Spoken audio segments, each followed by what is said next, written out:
Welcome back to the Tracy Take. I'm Tyler here with my brother Ryan, and today we are breaking down the Miami Dolphins 2024 NFL Draft. It was a lot of fun watching all the picks come off the board here this weekend, and Miami had a lot of very interesting picks that we're going to break down here. But before we do that, be sure to like, subscribe, and also ring the bell to get notified when new Tracy Take videos come out about the Miami Dolphins. Trying to get to 4,000 subscribers by the start of the NFL season, which is in early September. So any help now is greatly appreciated in achieving our goal. Ryan, let's pull this up here. Miami Dolphins. I thought that this could be a potential route that they end up going here with the top three edge rushers coming off the board. But you go get a guy like Chop Robinson who does have the physical tools and tests really well. And even the two during his time at Penn State didn't have the production this past season that might have affected him. But you go look on tape and how quick he is, how explosive he is, and that's just kind of the Miami mantra. It seems like it's just quick, explosive, twitchy guys. And when you have Jalen Phillips coming off an Achilles tear, Bradley Chubb coming off an ACL tear, that were both late into the season, I think getting an edge rusher here makes sense, especially to one that kind of fits the mold that Mike McDaniel and Miami Dolphins are looking for. Yeah. I have to be honest. I don't necessarily love this pick. I like the player, just not the spot. With his physical attributes, he has short arms. He's a little bit undersized as well.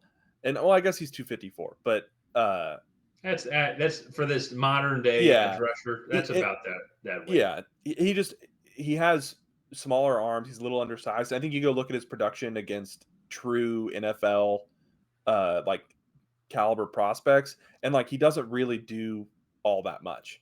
And like I don't think he even had a pressure against Ohio State or Michigan this year.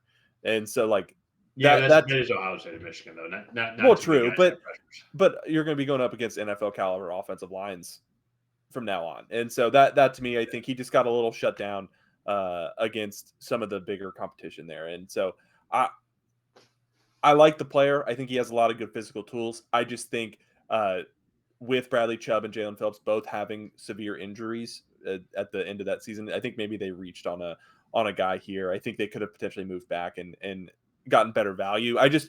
And that's just how I feel about it. I have my gripes with the next pick as well, which Dolphins fans are probably going to kill me for, but well, you are the Patriots fan, and I could understand it. They do need some help in the secondary. So Quinton Mitchell sitting there. There's some other corners. I think also too, if they wanted to address the offensive line, which they have already done in the offseason as well, but like Jordan Moore and Graham Barton, I think would have been interesting picks.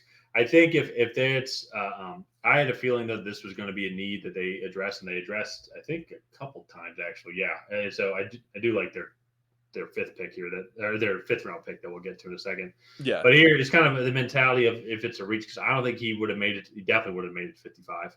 But that's why I think you potentially trade out, and then if this is the guy you're targeting. Well, and one thing too, I think I heard as watching the Falcons fan, you were talking about that. They were talking about like if anybody wanted to trade back. To trade back, you got to have a suitor to trade up. And so I'd be curious. So I think a lot of teams, especially too early on, those top 23 picks, as actually only the Vikings traded up in those top 23 picks, just try and move up and give more draft capital to everybody. And so you need to have a suitor that want to trade back. But this class was so good. I think a lot of teams were very high on a lot of these players, especially too in the mid-20s as well, being like, we're fine. We're 4 picks away, and there's 5 guys that we would take. So we'll just kind of see who falls back. So I could see if Miami, I could see your point, and Miami just had to pick somebody, so they went with a guy at a position that they desperately need some help in because their top 2 edge rushers might not be able to start the season because of their injuries. But go back and forth. Let's go on to their second pick here. I'd love to hear why you don't like Patrick Paul here in Miami. So this is another thing. I love Patrick Paul. I actually really liked him as a prospect. I think this is actually a good spot for him to be drafted. I just don't like him in Miami. You're going to surround. He's 6'7", 330 or what does he weigh? Yeah, 6'8", 330. He's just not an athlete. Like he's not like a good mover. At like his biggest calling card is he has really long arms and he's really big, so he's just hard to get around. And so guys have to take wide angles that give him more time. But I just like Devon Achane is going to run right around this guy into an edge rusher or a linebacker because Patrick Paul can't get out and block for him. Like he's not that athletic. He's Yeah. great in pass protection. I think if you're running, I think it's a gap scheme, or no, a zone, like His own a blocking. zone, yeah, zone blocking scheme. I think he would work, but I think for outside zone, you want to have more athletic offensive linemen, and that is not Patrick Paul.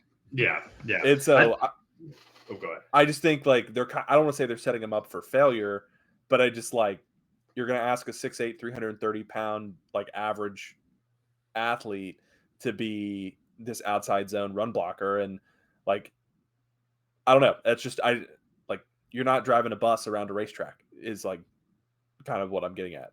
Yeah, yeah. No, I can understand that, and so I do feel that they address the need here, but you make good points though to where like maybe it wasn't the best overall fit, and like Yeah. to that point though, be like if they were trying to trade out, but like nobody was wanting to trade up because they were fine with where they're at.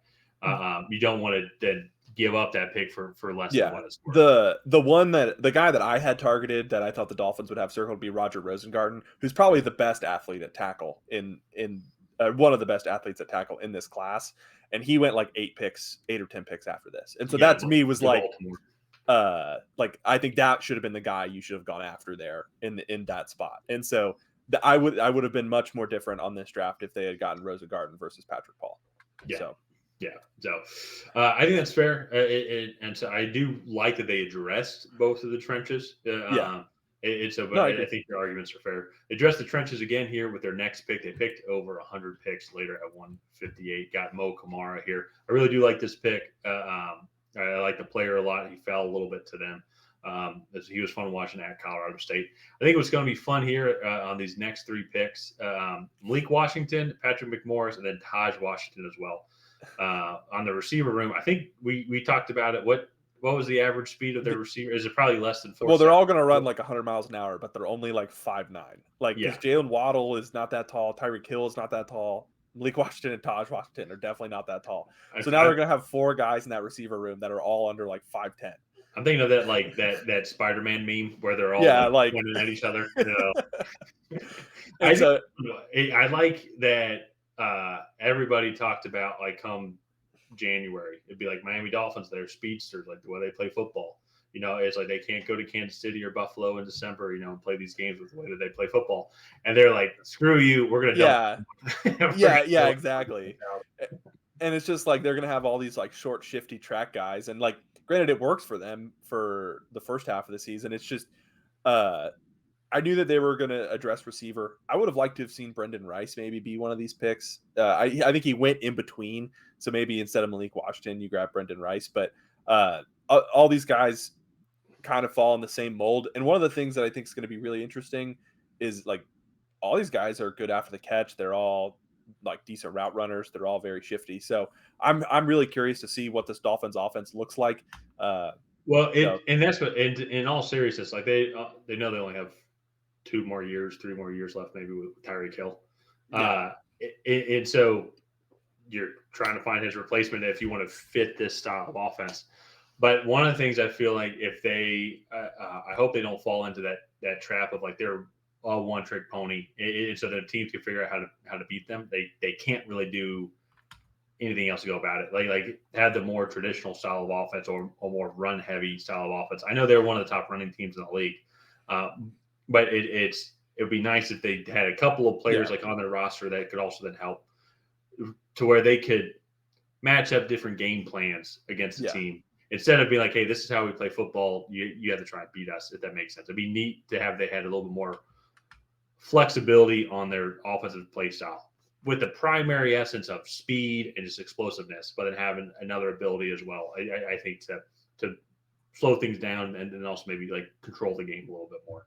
yeah, But that also being said, I'm just some guy on the internet. So we ended up grading each team's draft, especially against one another. It wasn't like just how each team's drafted individually. I ended up going with a B. It's a little bit higher on the draft than Ryan was. Ryan gave a B minus. I think that probably makes sense then too, kind of with my explanation with like Chop Robinson, how I get that pick. I think he's a good fit. yeah. Same also as well with everybody else. Why'd you go with a B minus? Well, one they only had. Well, I guess they had 7 picks. But Six.